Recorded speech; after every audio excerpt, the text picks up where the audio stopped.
Good day to everyone on the call today. Salome, obviously a tough act to follow with all the work that they've done, and it's really exciting. I can't wait to see the social taxonomy. I think it's going to be quite exciting work, of course, of great relevance to a country like ours. Louise, I want to take a quick step back and start with looking at the role of an exchange, and then hopefully that sets a little bit of clarity around the approach that we've taken. So the JSE has been active in relation to sustainability for a number of years now. I think our first concrete efforts can date back to around 2004. We were the first exchange in the world to have a sustainability index. That was our SRI index, and that really goes quite far back, and also the first exchange-sponsored index of its type that actually assessed companies on their ESG disclosure practices. And so the work that we've done goes back quite far. But what we do is also situated in how we see the role of an exchange in relation to its contribution to sustainable development.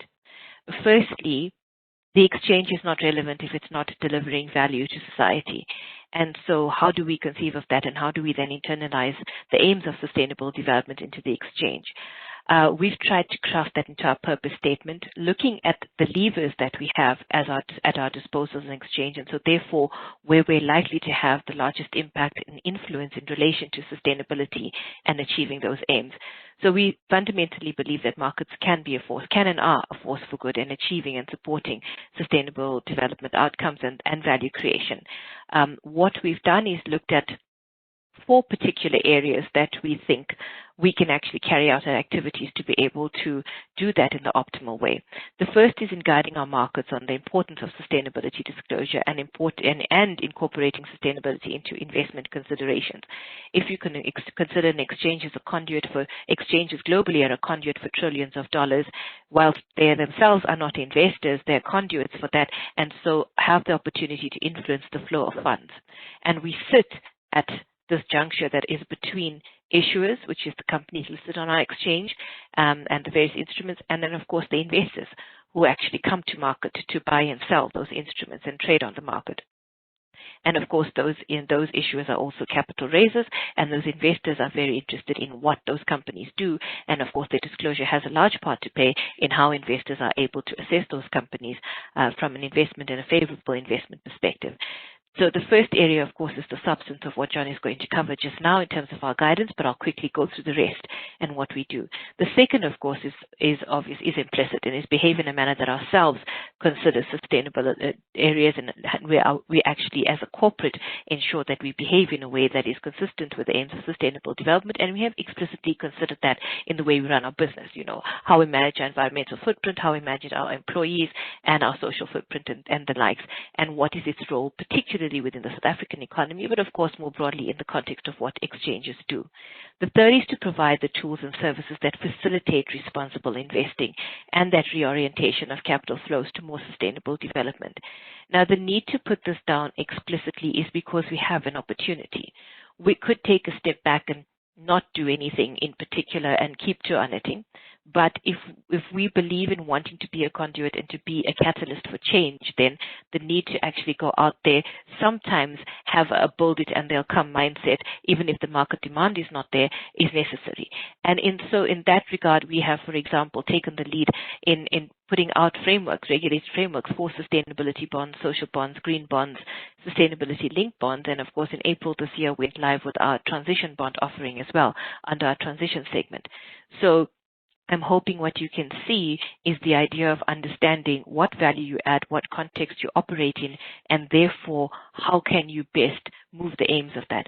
So we're sitting in a country where transition and the just transition is going to be a key part of what our country needs to do going forward. And so how can the financial markets help enable that, enable the funding that needs to happen, enable the reallocation of capital in a way that's useful for investors and that's valuable for issuers and that's attractive for them to be able to come to market and be recognized for the particular types of financing that they need to raise. And so these different bond instruments allow that. Of course, within that is also our ESG or sustainability indices, which explicitly assess companies on their sustainability disclosures. And that, of course, then helps to understand what is being disclosed in the public domain. And what it also does is ensure that information is publicly available to a far wider set of stakeholders who then can engage, and you're sort of also then enabling an entire ecosystem to be able to have access to this information, which enables better decision making across the board.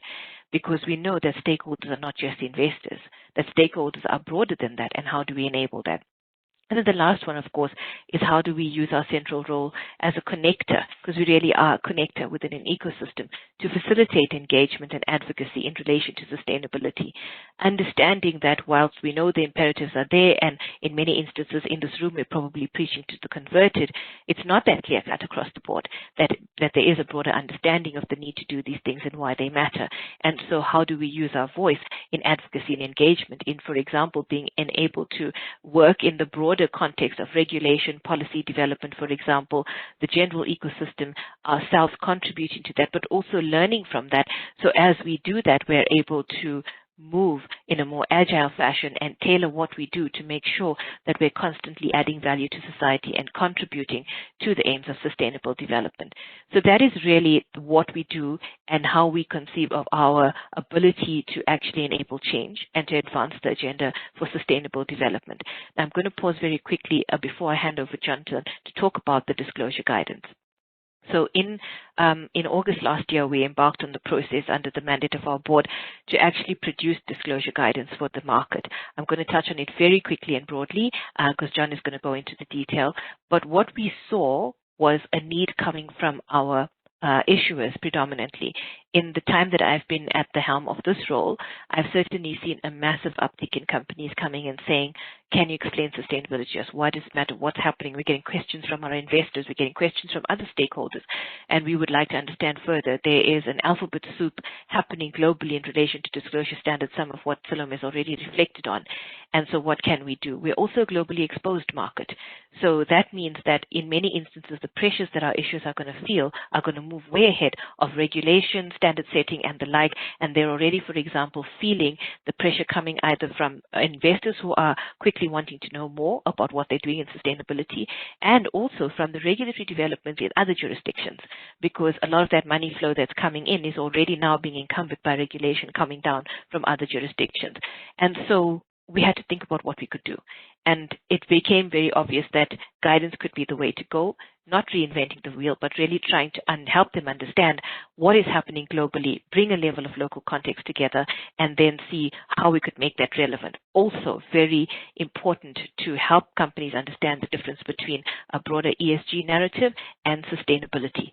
What you're trying to achieve ultimately versus an ESG focus, which tends to be more risk mitigation, almost a do less harm perspective, rather than actually, is this really going to contribute to what we need to achieve as humanity to ensure we have a habitable planet, for example, going forward, and that we've ensured proper social foundations. So that's where we are. John is going to take you to the details of some of that, where we've landed in terms of a set of metrics and a broader set of guidance that we're hoping is useful even beyond our issuers to others who want to very quickly come to grips with what is happening globally, understand local context in our regard, and make sure that they are able to set up at least the foundations to go where we know this is going ultimately, which is going to be stronger and stronger regulation in this context, and certainly absolutely more push from civil society and other stakeholders to ensure that companies are doing their bit and ensuring they're working towards sustainable development without the greenwashing. I'm going to leave it at that. Thank you, Louise. Wonderful. Thanks, Shamila. I'll take over from here. So good day to all of you out there. I'm going to briefly introduce these two documents that Shamila's spoken about. And I'm going to make the case and suggest that you'll find these hugely useful in the work that you're doing in promoting sustainable finance. So they were launched last month. They're two documents, as mentioned, one on sustainability disclosure and one on climate disclosure. They're both voluntary, aimed primarily at listed companies in South Africa, but I think of broad application. So three key objectives. One is to help companies navigate the landscape that is out there. And as Salome spoke to, it's complex, it's diverse, but we are seeing some consolidation, and I'll speak to that shortly. The second key objective is to improve the quality of ESG information, which is critical to ensuring more informed investment decisions. And then thirdly, and perhaps most importantly, of course, is to drive improved performance and foster business leadership in addressing some of the challenges that we face. So how did we develop this guidance? We started in October of last year. And we started by conducting a thorough review of a huge range of global disclosure standards and initiatives, a small subset you see there. Some of the big charismatic species, if you like, the GRI, and others, the TCFD, the World Economic Forum, but a whole range, including the World Benchmarking Alliance, which you'll hear about shortly. We also looked at the work of the Global Stock Exchange initiatives. There's the Sustainable Stock Exchange work that they've done, the World Federation of Exchanges, both of which gave out guidance on ESG issues. And then we looked at 8 peer exchanges from different geographies, and particularly those which are more recent. In addition, we considered what are the local expectations in this country. And if any of you are looking to develop guidance documents, clearly it makes sense to make sure that you're aligned with local legal requirements. And then we sought to make specific provision for some of the challenges that we face. And the challenges here we have are particularly on the social side. So when we looked at some of the northern stock exchange initiatives, they were very strong on the environment, but had less focus than we thought was needed, say, on some of the social issues. I think what is really important to highlight, when we started this work, the IFRS hadn't set up the Sustainable Standards Board, and the European Union hadn't launched their sustainability reporting standards. So there's 3 big standards out there. So we are seeing some degree of consolidation. I think that's important. Each with a slightly different focus. So there's the GRI, which launched their standards in 2021. Having had guidelines since 2002. So now we have standards on sustainability, and they look at what we call impact materiality. So they look at the performance of organizations and how that impacts on society and the environment. The big development, which was hinted at earlier, is the IFRS. They've launched 2 exposure drafts, one on sustainability, one on climate change. And the key difference that they have is how do those issues impact the organization?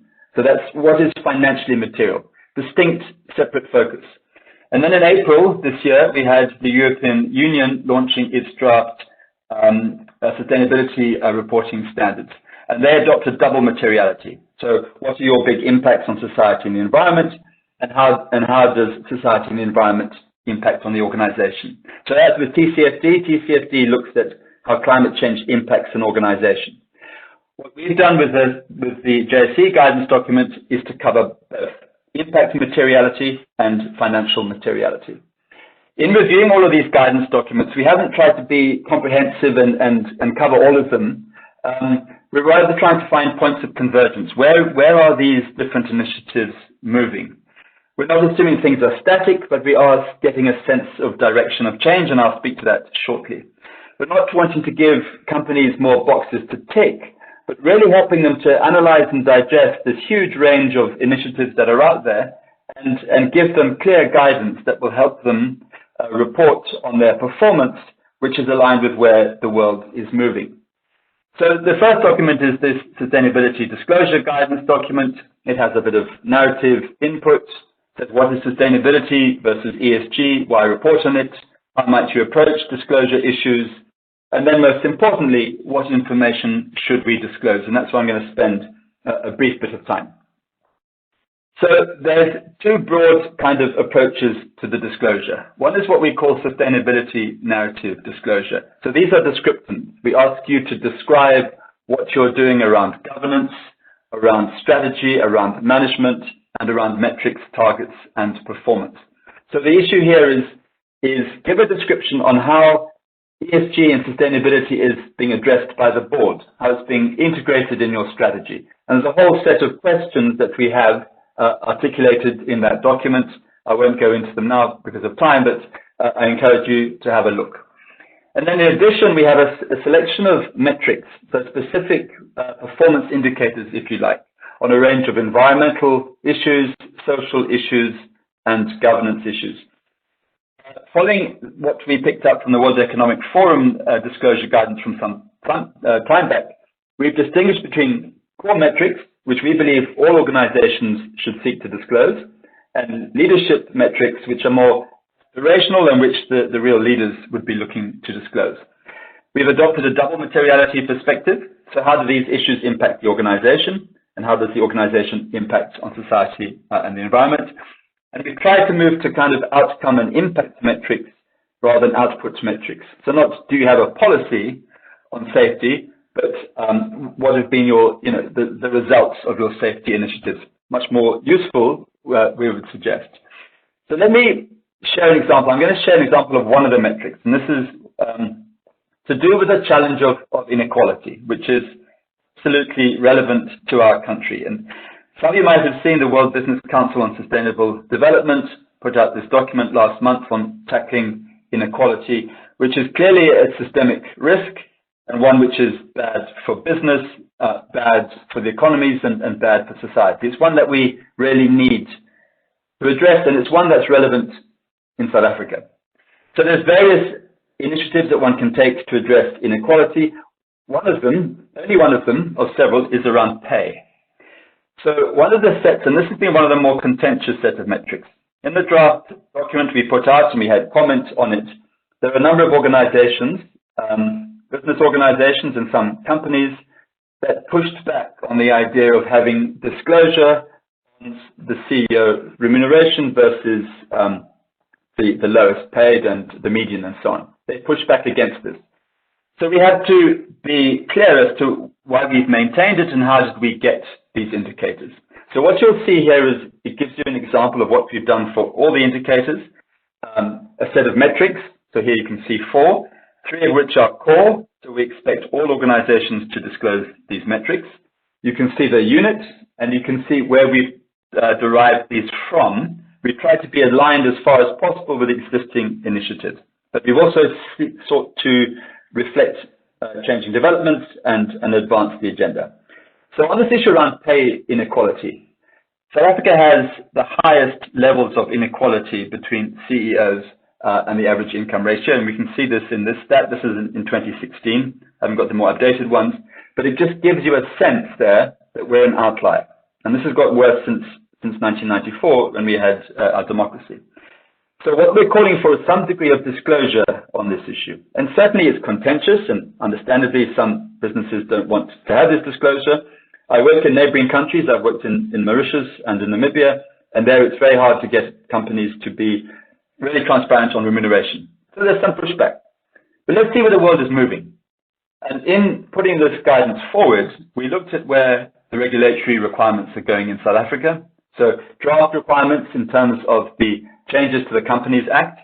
And you can see on the right there, there's an expectation, it's not law yet, but it's still being refined, that we'll get a wage ratio report being expected. And you can see the sets of metrics to the right of the screen as to what might be expected. And of course, business has been engaged, and some businesses might push back on elements of this.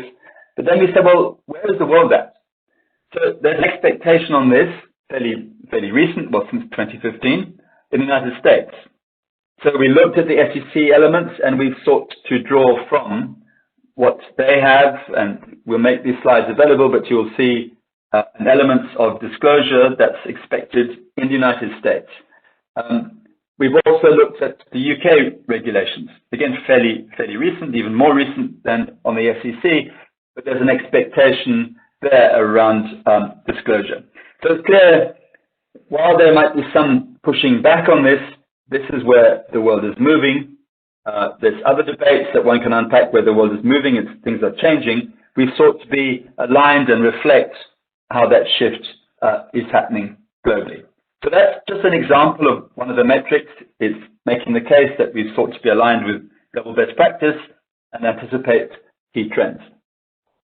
The second document is a climate change disclosure document. It builds on, is aligned with the TCFD, but it's also very much aligned with the IFRS, which itself has progressed the TCFD agenda. So we revised this shortly after the IFRS document came out. So I would suggest that this JSE guidance document is quite different to any of the other documents by other exchanges, because it's the most recent and it's had a chance to provide for the IFRS, the European Union, and the GRI standards, adopting a double materiality perspective. So some closing reflections briefly on what this means for the work that you're doing. Firstly, it's the most recent document. So we think it helps you navigate the most influential global reporting standards and disclosure trends. So it's sought to do that analysis to help organizations. I suggest it gives a compelling basis to assess the disclosure and performance of financial institutions. So I think you're going to find it useful for that perspective. I believe it can be used to encourage improvement in how financial institutions manage sustainability, ESG, and climate risk. And finally, my last point, it drives accountability, it promotes disclosure, which in turn can stimulate innovation and hopefully then help drive more sustainable economies. Thank you. I'll pass back to you, Louise.